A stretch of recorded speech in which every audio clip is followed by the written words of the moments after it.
kalayaan, every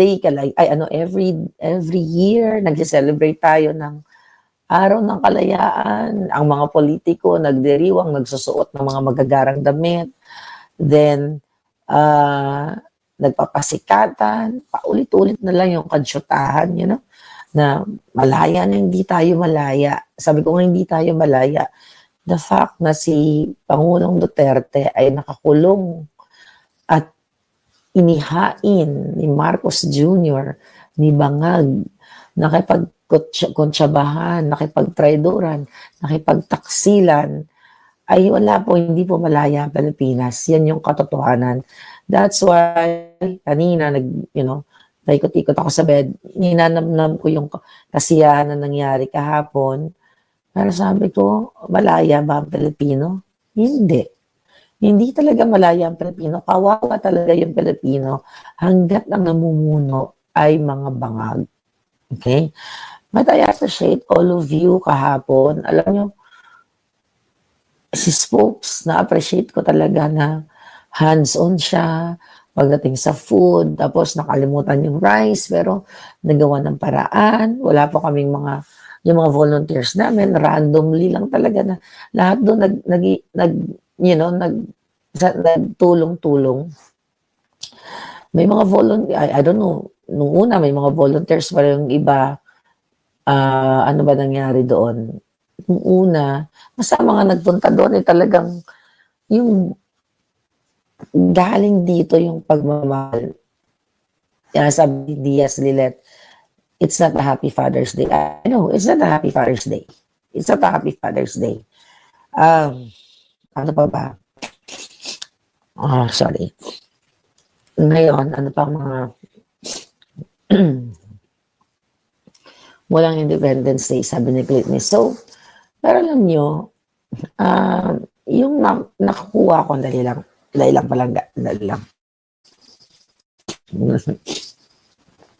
okay. Alam nyo, yung pagmamahal nyo, ay pinakita kahapon, po yung katawaran. Kasi tinatanong ko,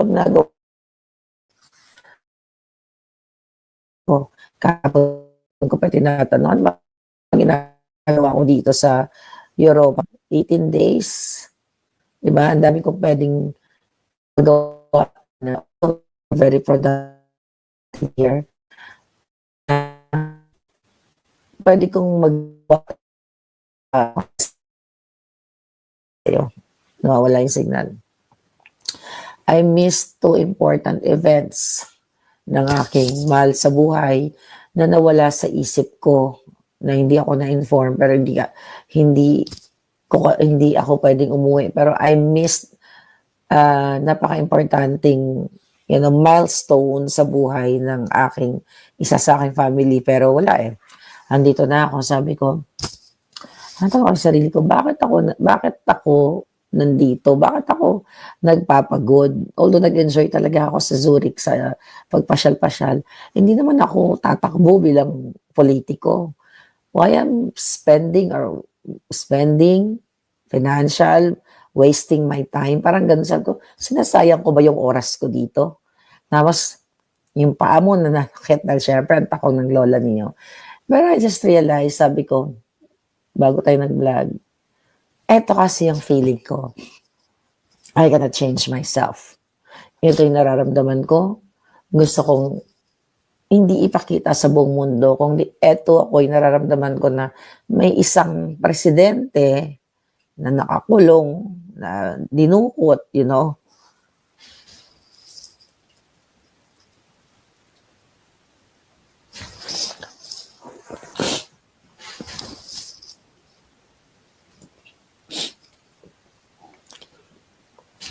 Kasi nga, syempre, alam niyo naman, very personal po yung laban ko. When I say very personal, 2022, I started fighting this Bangag administration. Bago pa dinukot ang Pangulong Duterte, bago pa nagkahiwalay-hiwalay ang unit team, ako ang pinakaunang lumaban sa mga bangag na ito. Kaya, sa kabila ng, ng mga in-expose natin and everything, andyan kayo. Andyan kayo kasi mahal nyo yung bayan nyo.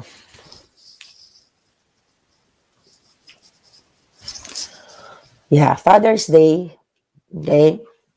Ang Father's Day, imagine nyo kung gaano kahirap ang sitwasyon ni PRRD.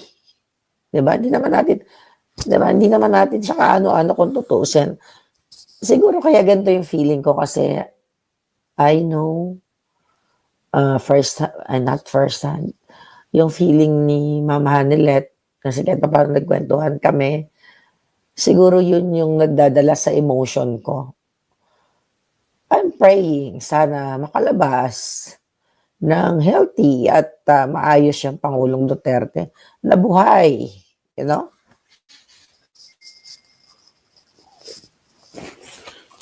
So anyway, Sira ba yung ano? Bakit? Hindi. Okay ba yung ano natin? Putol-putol tayo. No, hindi naman ako mahina. I'm just being myself. Kasi nakita ko si Mama Nilet nung nagsasalita siya. Ayoko lang sabayan yung emotion niya. And, yung iba kasi, paano ba? Di ba narinig niyo naman yung kwento niya? Nagbibilin siya. Ang sabi pa nga ng word ni Mama Manlet, Bisaya, nanunugon na ba? Nagatugon sa Ilonggo, nagahabilin. Na, I hope makalabas ng maayos na Pangulong Duterte dahil nga noong June 12 ay nag-file ng ICC ng interim release, which is, alam ko rin kung saang bansa siya pupunta. I know, parang hindi ko pwedeng sabihin. Right? It's fake news yung tungkol sa Malaysia, sinasabi nila. So fake news yan. At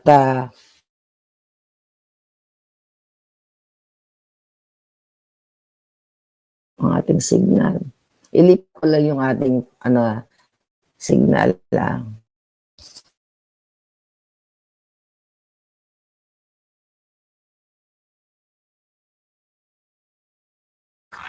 Yan, okay na tayo. So, okay.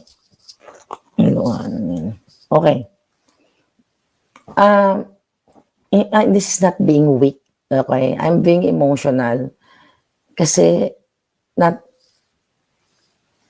nandito ako eh.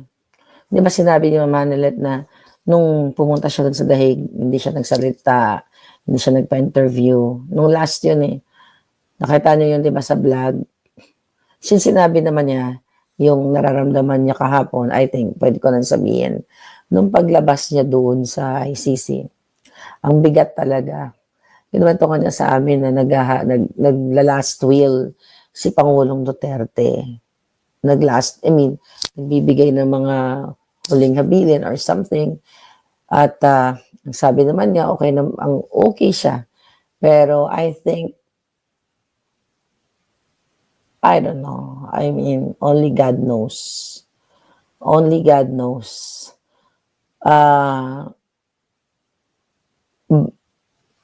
Alam niyo yun, may mga pag-uusap kami na kung may mangyari sa Pangulong Duterte, baka katapusan na ng mga bangag.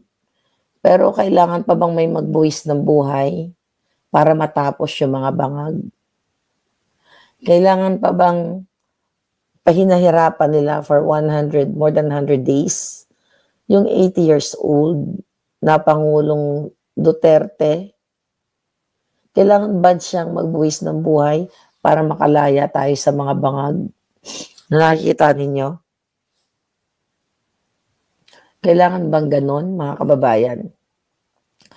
Yun na nga, I hope itong interim release na ito na sinasabi o na final ay pabor, makakaganda ba sa sa sitwasyon, makakalaya ba siya, I mean, yeah, sa custody nitong mga dito sa ICC, makakauwi ba siya, ano ba ang mangyayari dito? Kasi pwede siyang tanggapin ng bansang dalawang yon at isa sa mga bansang yon at pwede siyang madalaw ng kanyang mga pamilya na makikita siya talaga na hindi dito sa kulungan.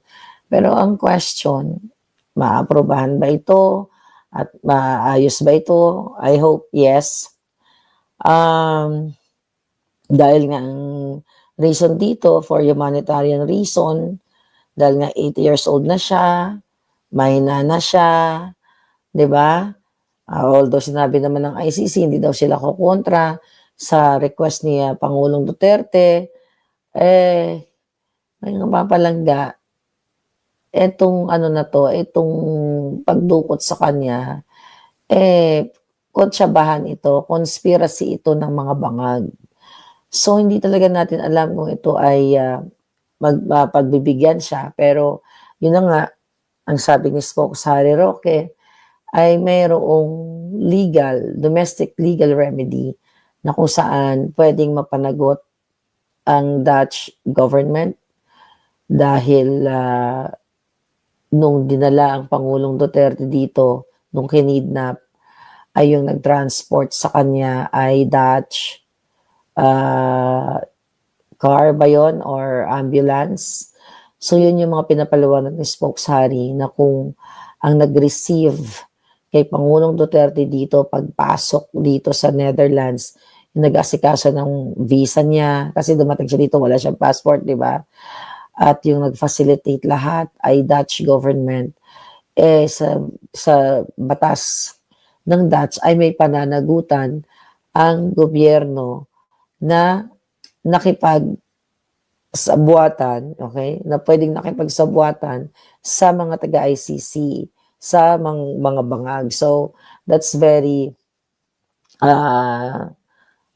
legal na usapan. So, tignan na lang natin kung ano mangyayari. Pero ako, mga palangga, I'm praying tama ka, Leoy. I'm praying na sana lumakas yung Pangulong Duterte. And I hope mag-exercise sa loob, magkakaroon siya ng, yung masikatan man lang siya ng araw doon. I think may mga garden yata doon na backyard na pwede siyang maglakad-lakad, di ba? Na palabas naman yan, na i-mention naman yan na meron mga exercise, mga recreational. Kailangan lang niyang mag-walking or bed exercise. Alam mo naman tayo, ang ating mga katawan kapag matanda na tayo, 'di ba? Hindi pwedeng nakahiga lang kasi kung nakahiga ka lang, pwede ka magka-bed sore. 'Di ba? Kung hindi ka naglalakad, mahina yung mga tuhod mo. Nakita naman natin na ang Pangulong Duterte, 80 anyos na. Then, 'di ba, nabanggit naman na hindi talaga siya, may mga moment na parang, of course, there are moments na hindi siya, hindi siya, yung mood niya mababa, So, yun lang ang kinalulungkot ko na sa kabila ng successful event namin kahapon, malungkot dahil ang Pangulong Duterte, araw ng mga tatay, Father's Day, na ngayon, no? Sunday na ngayon, Father's Day, ay nakapiit siya. Paano ka magiging masaya? Paano magiging masaya ang mga anak niya? Paano magiging masaya ang mga anak niyang Pilipino na minsan sa buhay natin, nung pamumuno niya, ay nakaranas ng kahit papaano na ibsan yung mga pagigipit sa atin dyan sa airport, at dyan sa mga iskinita, yung mga ganun ba? Okay. Ano daw? Sinasabi ni Sheila Red, ano yan? Binlock ako kahapon, sinabi ko, ano to? Okay. Then kaya amintin kong Webes, di kaya magsalita. Ano ba yon? Hindi ko alam eh. Ano ba yon na hindi nagsalita doon? Ano? sa dahig. Ano sabi? Hindi ba nagsalita? Thursday, ano ba araw ngayon? Hindi ko alam yun. Well, anyway. Okay. Obvious na ba? Ang Pilipinas dapat ipagtanggol ng mga mamamayan. Halos mga ganit at walang dignidad. Ano yan? Walang dignidad. Sino walang dignidad? Sobrang sakit, malayo sa isang tatay sa mga anak, sabi ni Loren Ramos. Ilang swerteng bansa, hindi mabasa yung mga comment. Sabi ni Chini, syempre makakapekto yan kay PRRD. Kahit sabihin na okay siya, ang dami nangyayari. Bangag pa rin ang presidente. Diyos ko po. Ano ba, may tanong ba kayo? Can you help me? Hindi pa ako nakapagbasa. Hindi ko alam kung ano nangyayari.